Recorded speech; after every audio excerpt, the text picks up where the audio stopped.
Chapter 11. Today is the day. The day when it dawned was just that little bit too bright. On the opposite side of the valley, the trees and houses and haystacks stood out clearly against the background in that three-dimensional way that means rain later. Farmer Hogget came out and sniffed the air and looked around. Then he went inside to fetch waterproof clothing. Fly knew, the moment that she set eyes on the boss, that this was the day. Dogs have lived so long with humans that they know what's going to happen sometimes even before their owners do. She woke Babe. "Today," she said. "Today what, Mom?" said Babe sleepily. "Today is the day of the Grand Challenge Sheepdog Trials," said Fly proudly. "Which you, dear," she added in a confident voice, "are going to win. With a bit of luck," she thought, and tenderly she licked the end of his snout. She looked critically at the rest of him, anxious as any mum that her child should be well turned out, if it is to appear in public. "Oh, Babe," she said, "your coat's in an awful mess. What have you been doing with yourself? You look just as though you've been wallowing in the duck pond." "Yes." "You mean you have?" "Yes, Mum." Fly was on the point of saying that puppies don't do such things when she remembered that he was, after all, a pig. "Well, I don't know about large white," she said. "You've certainly grown enormous, but it's anyone's guess what color you are under all that muck. Whatever's to be done?"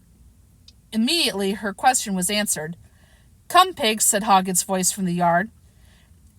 And when they came out of the stables, there stood the farmer with hosepipe and scrubbing brush and pails of soapy water. Half an hour later, when a beautifully clean, shining Babe stood happily dripping, while Hogget brushed out the tassel of his tight-curled tail till it looked like candy floss, Mrs. Hogget stuck her head out of the kitchen window. "Breakfast is ready," she called. "But what in the world bist doing with Big Pig? Taking him to a pig show or summit? I thought you'd be going to drive up and watch the trials today. Anybody'd think you was going to enter 'em the way you've got 'em done up. Only he wouldn't be a sheepdog. He'd be a sheep pig, wouldn't he? Tee. Who ever heard of such a thing? I must be daft, though. It's that only daft really carrying him in about the poor Land Rover the size he is now. The bottom'll fall out. I shouldn't wonder. You ain't surely going to drive all that way with him in the back just so he can watch?" "No," said Farmer Hogget. Mrs. Hogget considered this answer for a moment, with her mouth open, while raising and lowering her eyebrows, shaking her head and drumming on the window sill with her fingertips. Then she closed her mouth and the window. After breakfast, she came out to see them off. Fly was sitting in the passenger seat. Babe was comfortable in a thick bed of clean straw on the back, of which he now took up the whole space. Mrs. Hogget walked around the Land Rover, giving out farewell pats. "Good boy," she said to Babe, "and good girl to Fly." And to Hogget, "Goodbye, and have you got your sandwiches and your thermos of coffee and your raincoat?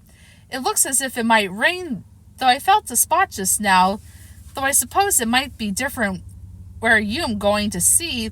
It's 100 miles away. That reminds me, have you got enough petrol? Or if not enough money, to get some if you do see what I do mean. Drive carefully. See you later." 2:00, said Hogget, and before his wife had time to say anything, added, "On the telly, live," and put the Land Rover into gear and drove off. When Mrs. Hogget switched the television on at 2:00, the first thing in the picture she had noticed was that it was raining hard.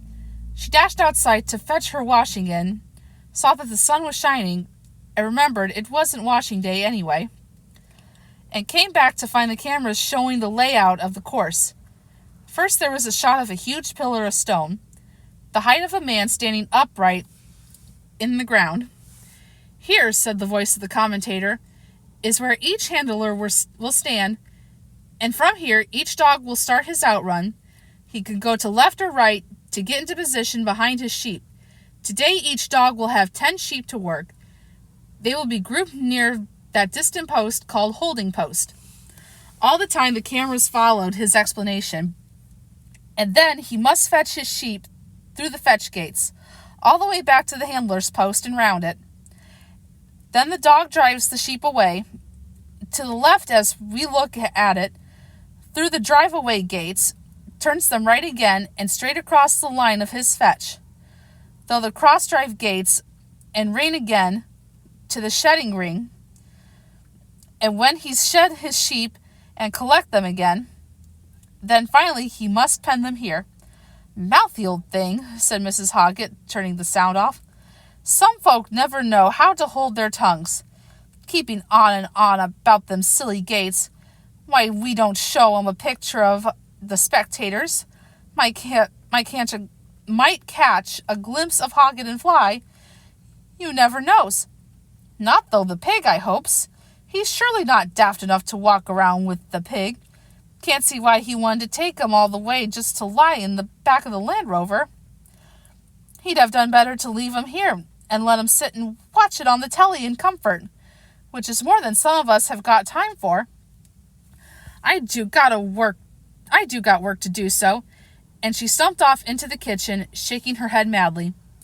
On the silent screen, the first handler walked out and took up his position beside the great arson stone, his dog standing by him, tense and eager in the pouring rain. Well, we've got one more chapter to go, so please stay tuned and we will see how Babe does.